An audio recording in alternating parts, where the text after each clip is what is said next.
How's it going, guys? NeathWoW here, and today we're going to be discussing the Brewmaster changes in the Shadowlands pre-patch that we'll be receiving hopefully in the next couple of months, so we can say bye-bye to corruptions and Azerite traits soon enough, and we can actually just go back to what makes our classes great again. So here we go. Without further ado, we're going to be discussing the Brewmaster Monk and the changes to its abilities and talent trees. I will be doing this for the other tanks, but because this is my main, I decided I was going to start with this. I'll probably move on to Blood Death Knight and Prot Warriors next.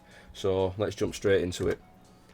So a massive change for the Brewmasters is that we actually get an offensive cooldown, or an execute ability really.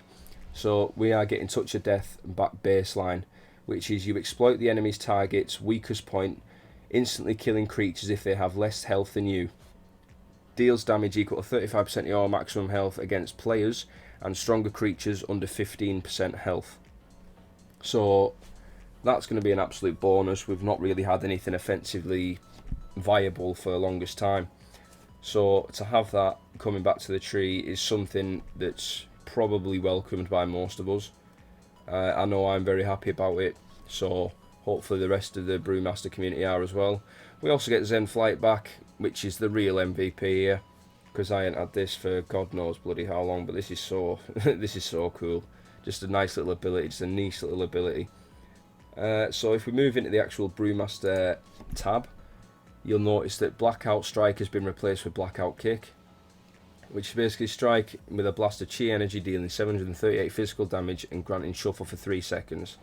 Shuffle, you know what that is, it's basically you shuffle during combat, increasing the effectiveness of your stagger by 75%, which is always a welcome, a welcome occurrence.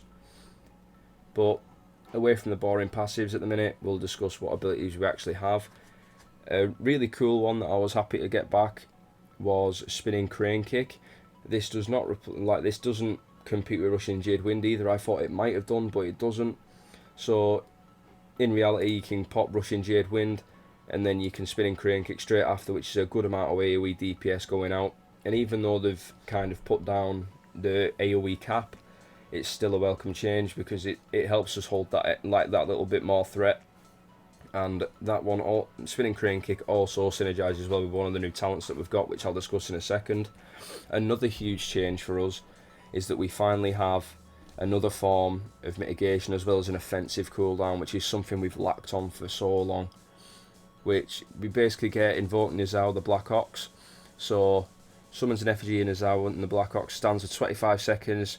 It attacks your primary target, frequently stomps, damaging all nearby enemies, and plus 25% stagger damage recently purified. And while active, 25% of damage delayed by stagger is instead staggered by Nizao, which is a fantastic cooldown to have, considering that our only real defensive cooldown that we've ever really had for BFA is Fortifying Brew, and that the cooldown on that is just, I'm afraid to say, it's poor. So 7 minutes, and basically all that happens is you get a health increase by 20%, and the effectiveness of stagger by 10%, and reducing all damage you take by 20%. This is a big cooldown, but I just feel like the time of it and the cooldown of it has been a massive burden for a lot of people, because you kind of need to decide when you want to use a talent like this.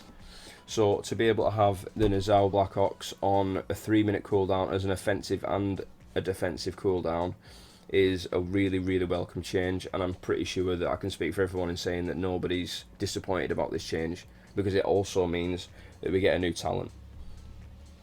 As far as brews go, we've had one big change to our brews, which is it's no longer Fortifying Brew, it's now Celestial Brew. A swig of strong brew that coalesces purified chi escaping your body into a Celestial Guard, absorbing 11,071 damage. Purifying stagger damage increases absorption by up to 200%. So if you have that active and you're popping your Purifying Brew, I think that's what it means. The effectiveness is increased by 200%, and your Purifying Brew basically clears 50% of your stagger damage delayed, which is strong as it is. Nobody can complain at how strong that is. It's got 2 charges on an 11-second cooldown. It is a really strong cooldown. Well, it always has been. Stagger has always been the main selling point of a monk tank, and through BFA it's just been it's just been solidified even more. It also increased the absorption of your next Celestial Brew by up to 200% based on your current level of stagger, which is really, really cool. So them two are going to synergize, so if you use that and then you use your Celestial Brew, I think the Celestial Brew is going to be empowered by the looks of it. And in fairness, I feel like I think it's a fair trade. I'm not too sure how I'm going to feel about not having Fortifying Brew anymore, but I'll have to just test that in Shadowlands and let you know then, because obviously I don't have beta and this is basically just pre-patch, so it's not going to really give an accurate representation of what we're going to be able to do and how we're going to cope with things like damage and, you know, mechanics and stuff like that. So we'll have to just wait till Shadowlands to see how that plays out, where I'll do a more in-depth guide on the Brewmaster Monk. And as far as that goes, to be fair, that is pretty much the extent of our changes to the abilities that we're getting. So if we move over to the talents, we actually have 2 changes, but they are on the bottom row. So the first 4 rows have no changes whatsoever. You've still got your same things, but on the bottom row, however, we have had Exploding Keg introduced to replace the NeathWoW summoning. So basically, hurls a flaming keg at the target location, dealing 2,093 fire damage to nearby enemies and causing them to miss their next melee attacks for 3 seconds.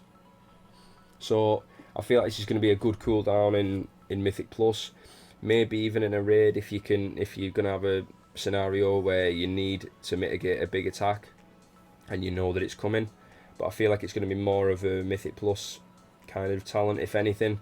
I don't personally see it replacing Rushing Jade Wind, because it's just that's constant DPS output, and as much as we need to mitigate, I feel like our mitigation is strong enough, and I really think that we need to start pushing a bit more. Like we could probably do with pushing a bit more DPS and obviously contributing a lot more to the numbers.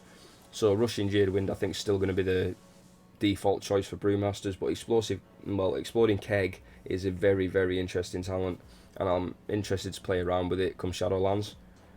And on the bottom row, this is where the synergy with Spinning Crane Kick comes in. We get Celestial Flames, which basically, drinking a brew has 30% chance to coat the monk in a Celestial Flame for 6 seconds, increasing the damage reduction of Breath of Fire by 5%.